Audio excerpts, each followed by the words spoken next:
दोस्तों, यदि कभी जीवन की विपरीत परिस्थितियों के चलते मन विचलित हो उठे और आप मरने का फैसला कर ले, तो यह कहानी आपके लिए ही है। यह कहानी आज आपका जीवन बदल देगी। कहानी को अंत तक अवश्य पढ़े।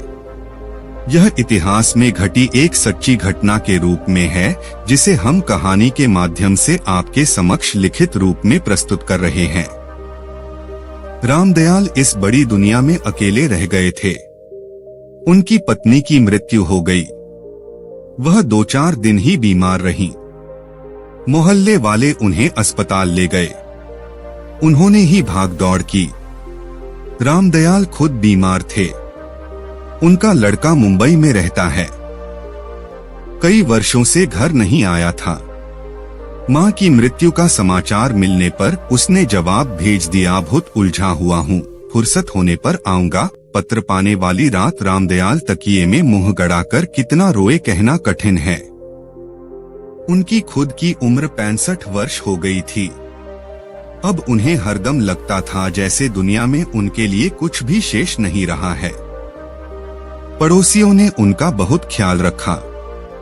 हर समय कोई न कोई उनके पास मौजूद रहता। लेकिन फिर भी रामदयाल की उदासी बढ़ती गई।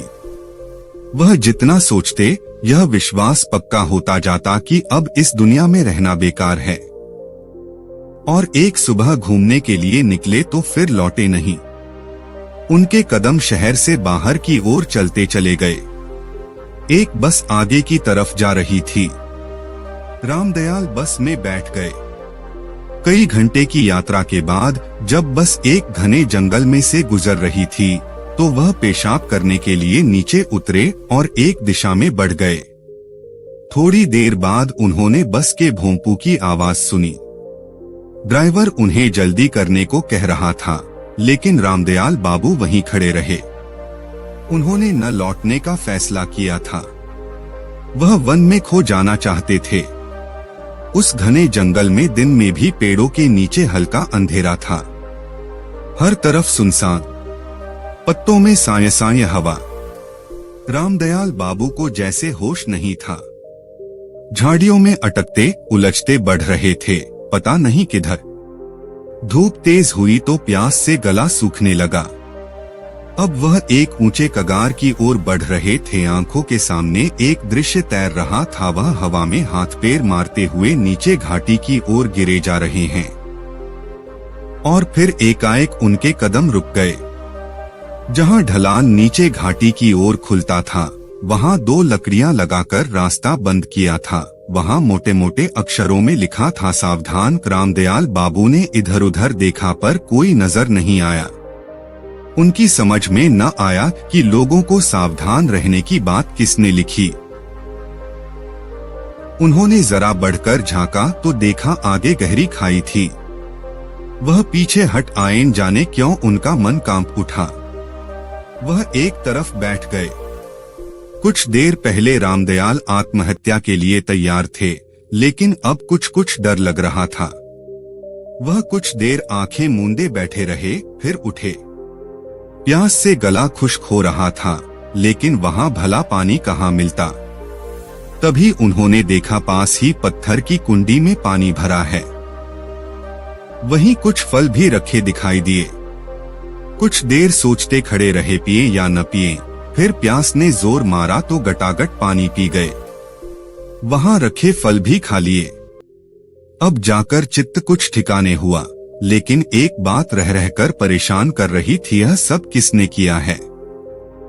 यहाँ तो कोई नजर नहीं आता। कौन है वह? रामदयाल के मन से आत्महत्या का विचार निकल गया। वह जंगल में घूमने लगे। जगह जगह उन्होंने सावधान लिखा देखा। कई पेड़ों पर जहरीले फल भी लिखा था।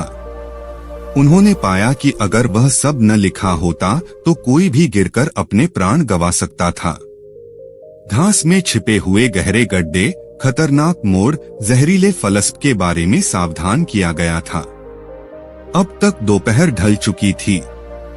रामदयाल जी ने जोर से पुकारा, मेरे प्राण बचाने वाले भाई, मैं आपके दर्शन करना चाहता हूँ। पत्तों के पीछे सरसराहट हुई और एक बूढ़ा हंसता हुआ सामने आ गया।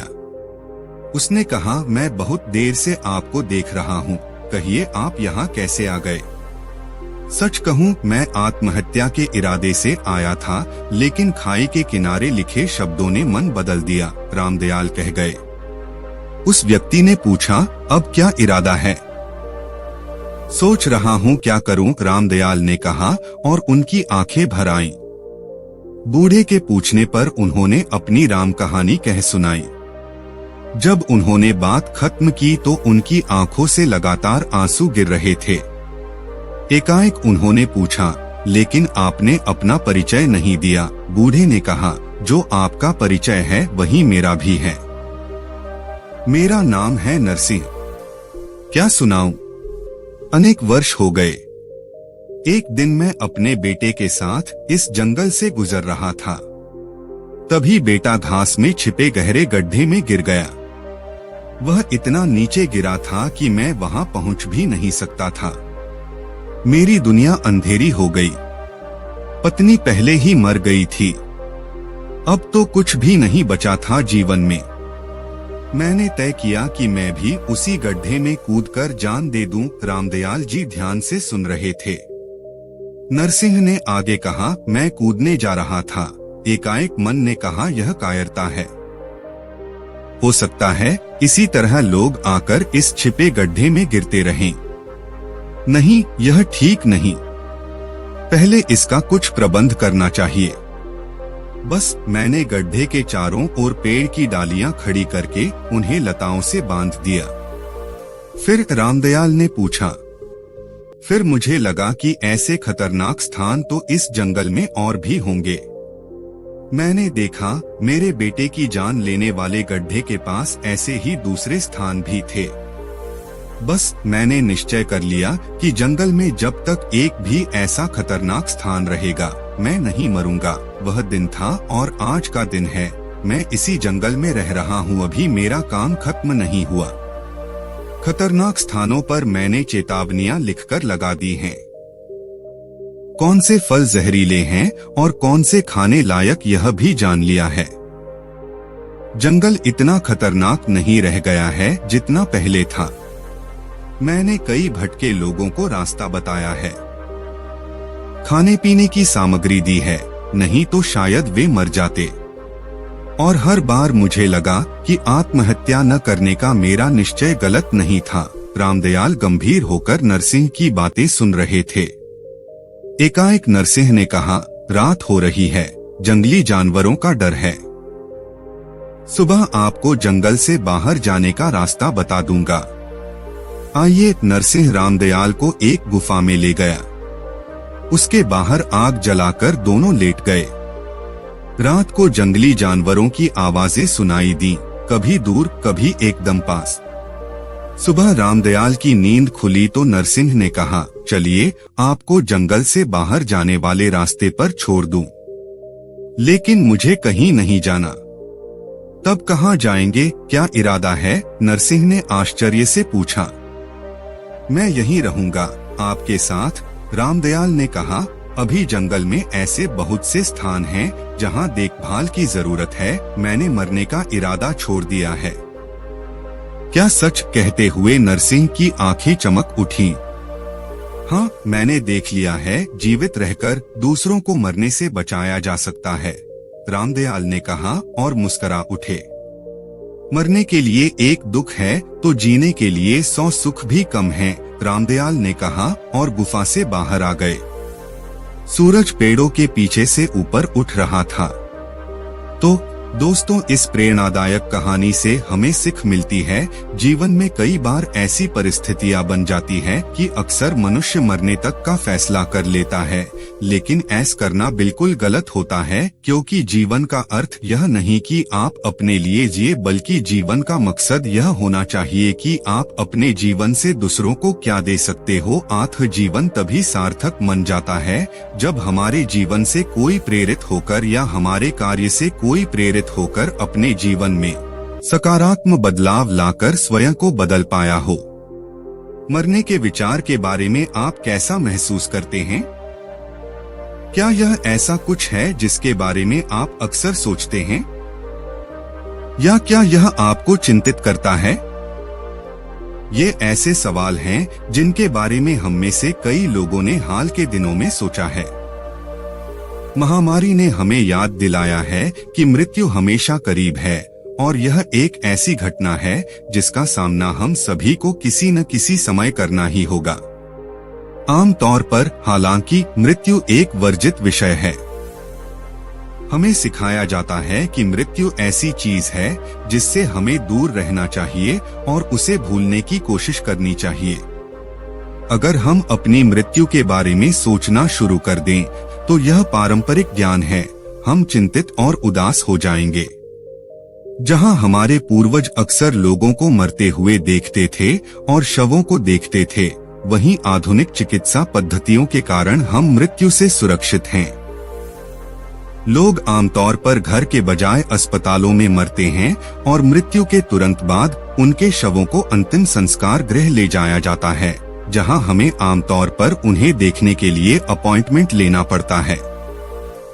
लेकिन एक बात जो मैंने एक मनोवैज्ञानिक के रूप में अपने शोध में लगातार पाई है, वह यह है कि मृत्यु का सामना करने से बच जाना या यहाँ तक कि मृत्यु के बारे में गंभीरता से सोचना भी एक शक्तिशाली सकारात्मक प्रभाव डाल सकता है। मैंने पाया है कि जो लोग दुर्घटनाओं, गंभीर बीमारियों और मृत्यु के अन्य नजदीकी दौरों से बच जाते हैं, वे दुनिया को नई नजर से देखते हैं। वे अब जीवन को और अपने जीवन में लोगों को हल्के में नहीं लेते। उनमें वर्तमान में जीने की एक नई क्षमता विकसित होती है तथा छोटी छोटी और सरल चीजों के प्रति नई सराहना विकसित होती है, जैसे प्रकृति में रहना, आकाश और तारों को देखना और परिवार के साथ समय बिताना। उनका नजरिया भी व्यापक होता है, इसलिए जो चिंताएं उन्हें पहले परेशान करती थीं, वे अब महत्वपूर्ण नहीं लगती और वे कम भौतिकवादी और अधिक परोपकारी बन जाते हैं। उनके रिश्ते अधिक घनिष्ठ और प्रामाणिक हो जाते हैं और कई मामलों में ये प्रभाव गायब नहीं होते। हालांकि समय के साथ ये थोड़े कम तीव्र हो सकते हैं, लेकिन ये स्थायी लक्षणों के रूप में स्थापित हो जाते हैं। अपनी किताब आउट ऑफ द डार्कनेस में मैं टोनी की कहानी बताता हूँ, जो मैनचेस्टर का रहने वाला एक व्यक्ति है जिसे 52 साल की उम्र में दिल का दौरा पड़ा था, जबकि वह एक सफल व्यवसायी था और हफ्ते में 60 घंटे काम करता था। जब वह ठीक हुआ तो उसे लगा कि वह किसी सपने से जाग गया है। अचानक उसे उन चीजों की कीमत का एहसास हुआ जिन्हें वह हमेशा से ही हल्के में लेता आया था, जैसे कि उसके जीवन में मौजूद लोग, उसके आसपास की प्राकृतिक चीजें और खुद जिंदा होने का तथ्य। साथ ही जो लक्ष्य पहले उसके जीवन पर हावी थे, जैसे पैसा, सफलता और रुतबा, वे पूरी तरह से महत्वहीन लगने लगे। उसे एक आंतरिक खुशी और प्रकृति और अन्य लोगों से जुड़ाव की भावना महसूस हुई जिसे उसने पहले कभी नहीं जाना था। इस परिवर्तन के परिणामस्वरूप टोनी ने अपना व्यवसाय बेचने और पैसे का कुछ हिस्सा लॉन्ड्रेट खरीदने के लिए इस्तेमाल करने का फैसला किया। स्थानीय क्षेत्र में उन्हें लॉन्ड्रेट गुरु के रूप में जाना जाता था, क्योंकि वे अपने ग्राहकों को अपने परिवर्तनकारी अनुभव के बारे में बताते थे और उन्हें याद दिलाते थे कि वे अपने जीवन में किसी भी चीज को हल्के में न लें। जैसा कि उन्होंने मुझे बताया, मैं जानता हूं कि जीवित रहने का क्या मतलब है, यह कितना अद्भुत है और मैं इसे जितने लोगों के साथ साझा कर सकता हूं, करना चाहता हूं। मृत्यु से सामना कभी कभी हमें जगा सकता है। वे हमें उस अवस्था से बाहर निकालते हैं जिसमें हम जीवन के प्रति उदासीन होते हैं और अपने जीवन में आशीर्वादों से अनजान होते हैं। लेकिन मुझे लगता है कि हम मृत्यु पर विचार करके इनमें से कुछ लाभ प्राप्त कर सकते हैं। बौद्ध परंपरा में प्राचीन काल में भिक्षुओं को कब्रिस्तान में ध्यान करने या अपनी यात्रा के दौरान मिले किसी भी मृत सड़ते हुए शरीर के पास बैठने की सलाह दी जाती थी। उन्हें यह चिंतन करने की सलाह दी जाती थी कि एक दिन उनका भी यही भाग्य होगा, ताकि वे जीवन की नश्वरता और दुनिया से जुड़े रहने की मूर्खता के बारे में जागरूक हो सकें।